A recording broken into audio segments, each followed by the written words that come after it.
Parents of recruits often ask me, hey, Darryl, are they looking for, these are parents of recruits.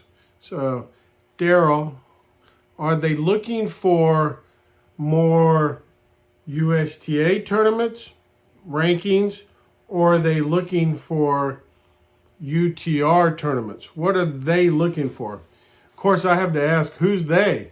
And then they say, well, the college coaches, specifically the college tennis coaches. So I still don't know who they is because each coach is a little bit different in what they look for. But if you reverse it, reverse engineer it, whatever you want to call it, begin with the end in mind, really what the coach wants to know is, what is that recruit going to do? So if the recruit's going to play in the Southeast Conference, which is very tough, is that recruit going to win 70% of their matches at number 4, number 5? Is the player going to win, or the recruit going to win the NCAA championship, or is the recruit going to perform well at number 6 and win over 50% of their matches? That's what the coach is trying to figure out. And if the coach isn't trying to figure that out, they should be trying to figure that out, because that's key. So now we go with UTR ratings. So, are you looking at an 8, a 9, or a 10, or a ranking? Are you 12 in Southern California? Are you 15 in the Southerns? Whatever. Okay, so that's always a needle in the haystack. So ideally, even though you could perceive that I'm biased due to being a UTR founder, I'm really not. One of the ways that always works is A then B, B then C, therefore A to C.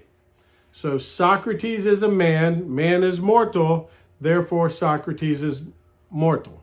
Okay, so what does that mean?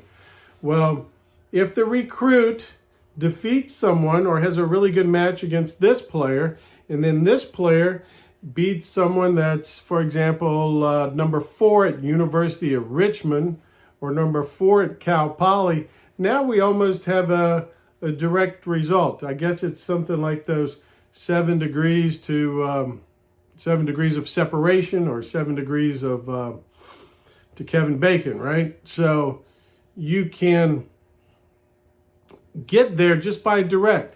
So and of course you can go A to B. So if you have a direct result over someone that is playing top 6 of a school that you're interested in, isn't that better than a universal? Or of course it could happen on the universal platform. It can happen in the USTA platform. However, if you're playing age group stuff and you're trying to go to college, you're not creating that cross-pollination. Like, if you're only playing with people who have Snapchat, then that's not only going to get you but so far. So you need to, if you're a recruit, there's nothing better than just playing former college players, current college players. I mean, you got to get into that world sooner or later, and this helps the coach connect the dots. And in the process, when I'm working with one of my clients, I like to create individual showcases. So whether they're going up to a school up north, West Coast, or whatever, nothing is better than when that coach watches that player play a couple of sets against a worthy opponent at a nearby club, because usually trying out on campuses, that's NCAA rules problem. So you have an individual showcase, you make it easy for the coach, you've set up a match at a nearby club, and you've asked the coach to come watch you play. And then I encourage my clients, my customers, my players, my recruits, I encourage them to always ask that coach that $1 million question: where do you see me fitting in within your program?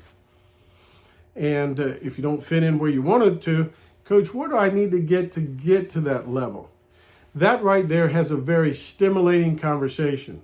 So whatever you're looking for, like some recruits, they're looking just for an endorsement of application or a roster spot or scholarships. Usually recruits is looking for something, at least a roster spot, right? Or again, an endorsement of an application or a potential scholarship opportunities there. So individual showcases they work really well. So that's it. So is it better for UTR or is it better for USTA rankings? And what are they looking for? You need to define all that and make it as efficient as possible.